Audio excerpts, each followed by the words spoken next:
Ghillabog, Chapter 1, Trains and Pawns.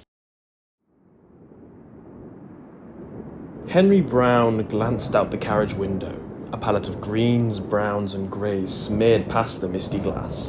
A blurry snapshot of wilderness. The great American wilderness. The kind he had only imagined in passing from pamphlets and books lazily read in between court sessions and clients.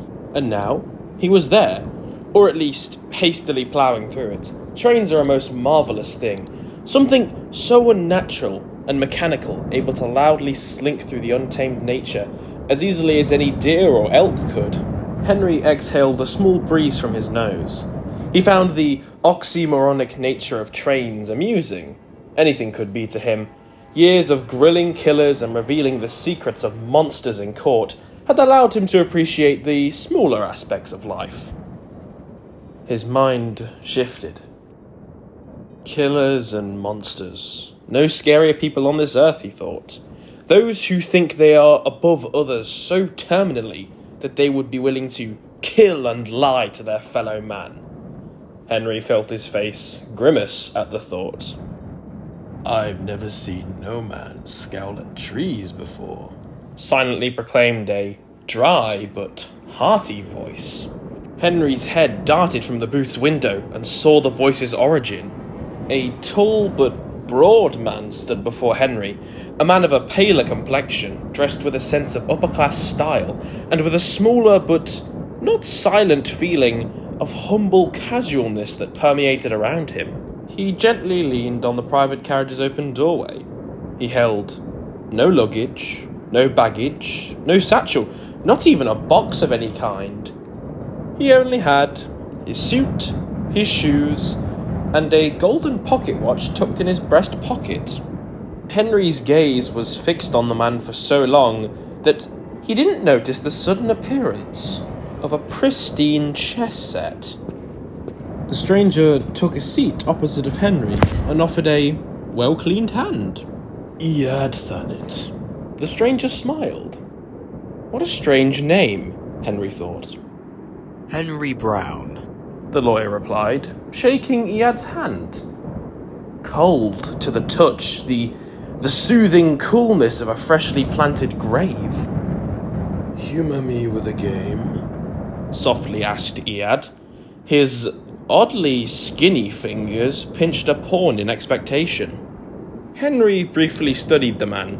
He had long believed himself to be a man of culture and refinement, but it was obviously clear that this Iad Thanet was on an entirely different level, and yet among the many auras and tones that hung around him, there was an unmistakable, potent sense of mystery, of the unknown, like every word he spoke was a lie. Henry obliged, and gently shifted a pawn forward. An hour or so passed, pieces moved, and a dry but witty conversation was exchanged. Henry had never been so enthralled by someone before. Strange, he thought. He'd seen all manner of hero, villain, and character in the courthouses before, but something about this moderately well-dressed, clean, skeletal man was so captivating. He'd lost all track of time and space, simply allowing himself to be dissolved into the soothing flow of a human conversation. "I'm afraid," Iad began, lurching out of his booth seat.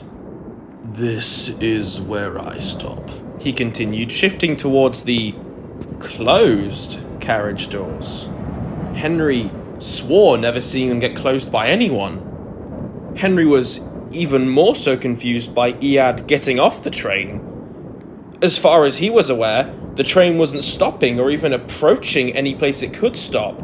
In fact, as far as Henry knew, the next station was hours away. And yet, the stranger gave a moment of pause, simply breathing in the slightly stuffy carriage air. He gave an almost silent chuckle. "Funny. It seems either of us could have won, and yet the winds of fate only blow one way. Henry glanced back down to the chessboard. He was right. Both sides were in favourable enough positions to win, and yet Iad's knight lurked unseen by Henry within striking distance of his king, and yet didn't strike. It simply watched. A threat perceived or real. But I suppose it was the human connection it was all for. What are games but a test of who is friend and who is foe? Iad finally spoke in a learned, teaching voice. The lawyer looked over. Gone. Alongside the chess set, just as suddenly as the stranger had appeared. Henry Brown glanced out the carriage window, and something unseen glanced back.